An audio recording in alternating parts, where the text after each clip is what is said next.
Hello everyone, mga kababayan sa Pilipinas. As promised, dun sa Yamaha Philippine video ko na 5 Yamaha na wala sa Pilipinas. Ito naman, mga Hondas na wala sa Pilipinas. Baka may bonus pa ako isa pa. So, just hang on here. And if you like this video, just like, comment, subscribe on the bottom. Or you can find me on any social media out there. Here on YouTube, Facebook, Instagram, Rumble, Gab. Basta Google nyo lang pangalan ko, Melapid or ML Vids. And without further ado, bago humaba tong video na to, kasi mahaba yung video eh. Like my Honda video sa US last time, I'm trying to make this as short as I can. Kasi I get passionate minsan. Kaya ito. Okay, number 1 bike na wala sa Pilipinas, sa kailangan sa Pilipinas, officially distributed by Honda Motor Philippines. Some of these bikes you can grab one at the gray market, parallel imports, mga ganon. Sa mga 7 Power, Caloocan Sales or whatsoever. Number 1 is the CB400. CB400 series. Sabihin mo na pat yung SF is Super 4 at yung Boulder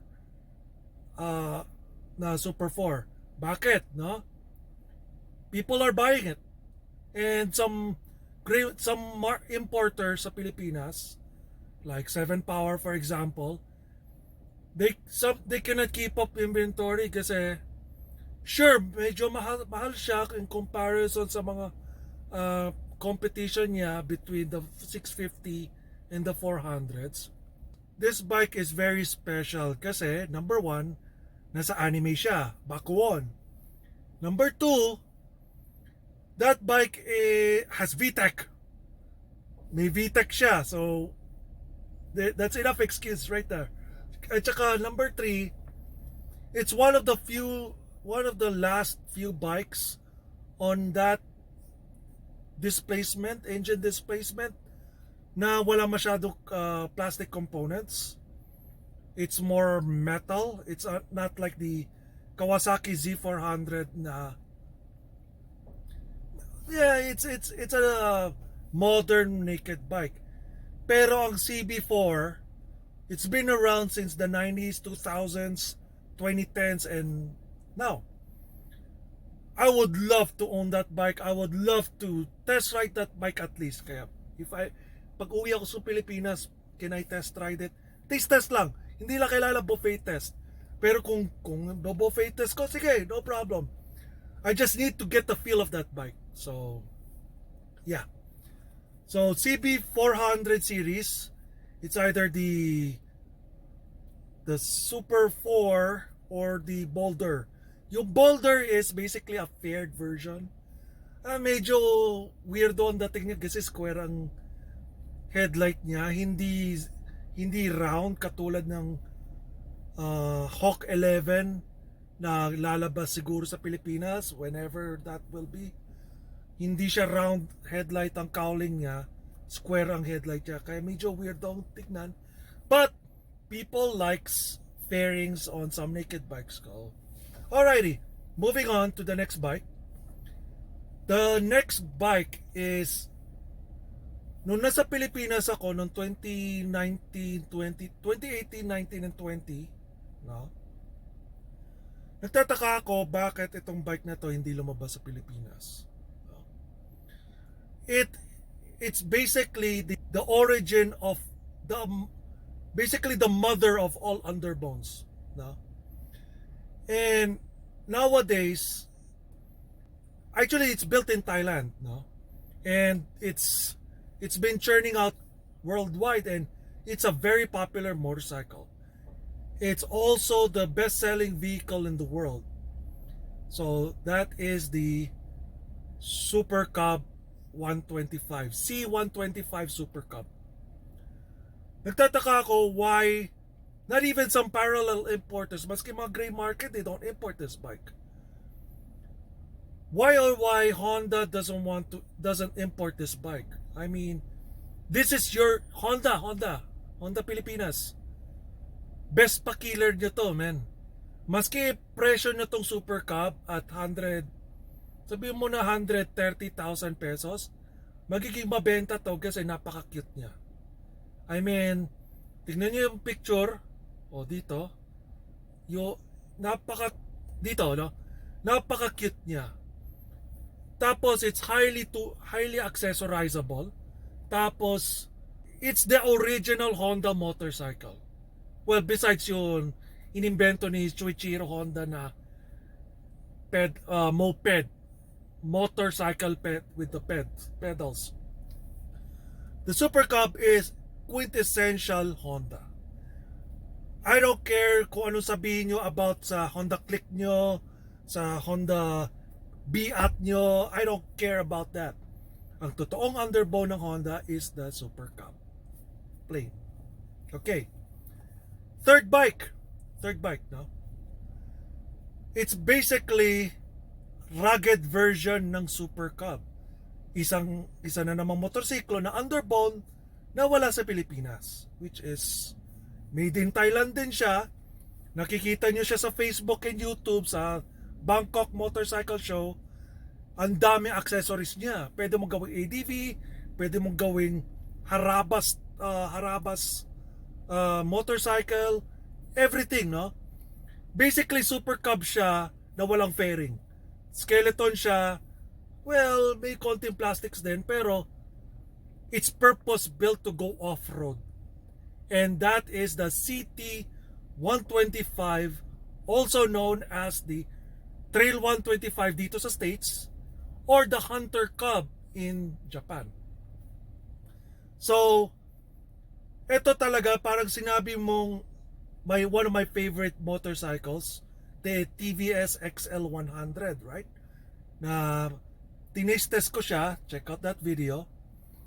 Basically, ganun siya, pero it has a semi-manual transmission, clutchless semi-manual, and it has 125cc. Kaya may batak siya compared sa TVS XL100.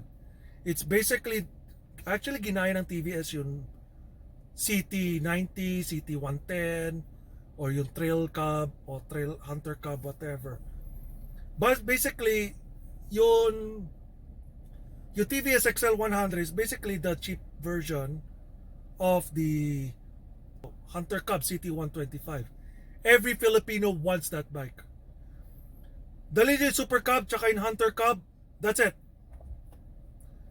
Mahirapan na kayo to keep your inventory. Ganun ka mapa big bikers siya, mapa small bikers sila.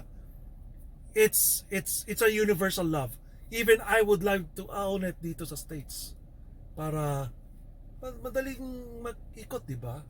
So ganun. Okay, third bike na after the CT125. Ang susunod kong bike is the MSX 125 Chrome. Yes, the quintessential naked mini moto. Basically, unlike sa Z125, doesn't matter if it's the SAT or the Pro. Ang difference sa SAT tsaka Pro, yung SAT walang clutch lever, while yung Pro full manual. Okay, the Grom, isang motorsiklo din na hindi ko maintindihan ba't hindi pa may labas sa Pilipinas to. Okay, lumabas si Benelli TNT 135. Check my test on that bike. Bahala na kung gusto niyo yung English version or yung Taglish version ko, no? And then the CF Moto came out with the Papio 125. Tapos there's some Rusis and whatever chai bikes that's been sprawling around in the Philippines right now. Pero ang hindi ko maintindihan bakit ang Honda hindi in-import ang Grom, yung 125 Grom. Especially right now, in-update na nila. In its third generation na to, and it was still never been available in the Philippines. Di ko talaga magets. It's a very popular bike for stunting, for daily, for papogian, something, pambihis, masarap bihisan ng Grom, and full manual. No? Hindi katulad yung Z125 sa Pilipinas na hindi pro, hindi siya full manual. Ay, hindi ko maintindihan. Not even the gray market imports those bikes too much. I don't get it. Hindi ko magets. To my gets. To my curiosity. Hindi ko magets talaga. So, to segue the fourth bike, it's the fifth bike naman. It's the Honda Monkey. Yeah, the Monkey. Yeah. Yun. Some gray importers have already imported this bike. Pero unlike sa Grom, which is more of a dual sport looking bike, well, yung Z125 is more of a naked micromoto. Well, ang Monkey is more of a micro scrambler. It's mostly metal. Shares the same engine. Iba lang aesthetic, mas retro. And cute siya kapag naka-banana yellow siya. So, basically, it's almost the same as the Grom. Better seats, of course. Ready to go off-road like the CT125. And all of those four motorcycles that I mentioned shares the same engine. Iba-iba lang transmission nila and tuning. Yun lang. Ang daming modifications for those bikes, no? Like, for example, para hindi mo natanggalin yung clutch cover niya sa right side, no? You can buy a aftermarket Kitako clutch cover. At the same time, change the oil pump, make it change it to a billet aluminum one. Tsaka at least pag pinalta mo yung Kitako oil pump na yun, oil clutch cover, you will have a oil sight glass, a port for you to put a oil cooler, importante sa Vegas at sa Pilipinas din. And hindi mo na kailangan baklasan yung clutch cover para palitan yung oil filter. That's one of the mods. Another mod, kung gusto nyo maging kamote king, may big bore kit siya from 141 and then 181cc big bore kit para kainin nyo ang mga Raiders sa Barilake, whatever, Aerox, whatever. So, yeah, yun ang maganda sa mga Honda 125. Pwede ko rin i-mention yung Dax. Bahala na, hindi ko sasama sa listahan ko kasi yung Dax semi-auto. Yung mga semi-auto, yung Grom tsaka CT125 is essential sa Pilipinas. Tapos yung mga mini moto, yung Monkey at yung Grom. And then may bonus ako, moving forward na, no? Before I get carried away ulit. The last bike na hindi officially distributed sa Pilipinas, it's the NC750 series na motorsiklo.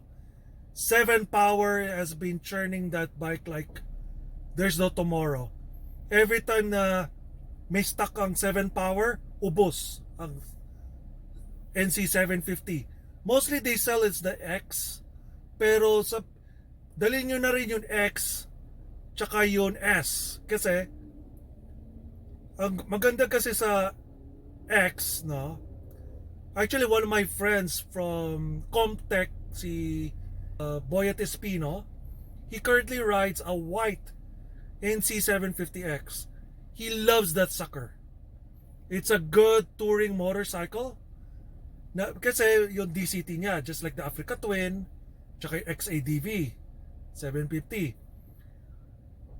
Ang problema na yun ng Honda is wala silang adventure, let's say adventure sport bike kasi 17-inch ang front wheel niya na hindi DCT. And some people are kind of intimidated sa CB500X. Yung NC750S naman is a naked motorcycle na you can get as a DCT. And the good thing about the NC series, meron silang frunk. Kung saan yung tangke mo, no? Di ba ang tangke nasa pagitan ng hita mo, between your hita, yung bewang mo and your handlebars mo, pwede mo lagyan ng isang medium size sa helmet sa gitna. Yun NC, both of them can have that feature. And both of them can get a DCT. Pwede rin manual, pero I don't recommend getting the manual kasi masyado mababang revs niya. Tsaka masyado narrow ang gearing niya. Kaya pag sinakyan mo siya sa Maynila, ram ram ram ram ram. Palay shifting ka. Bago ka pumunta sa next light, naka fourth gear ka na.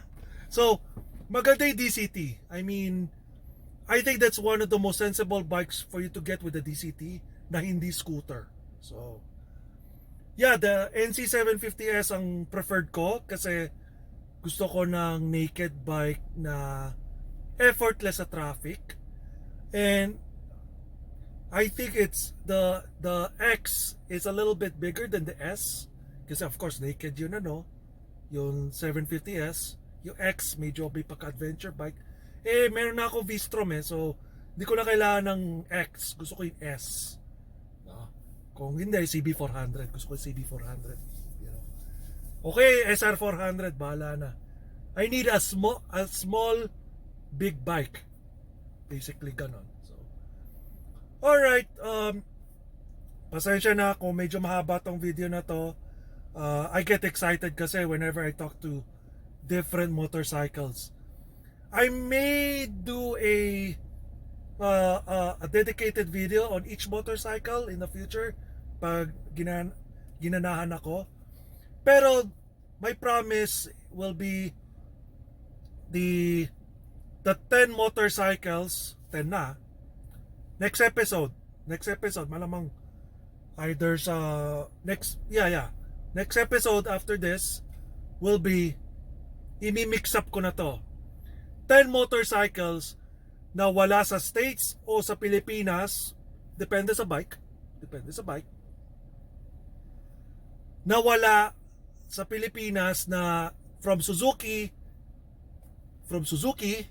and Kawasaki, because those two brands don't build different bikes.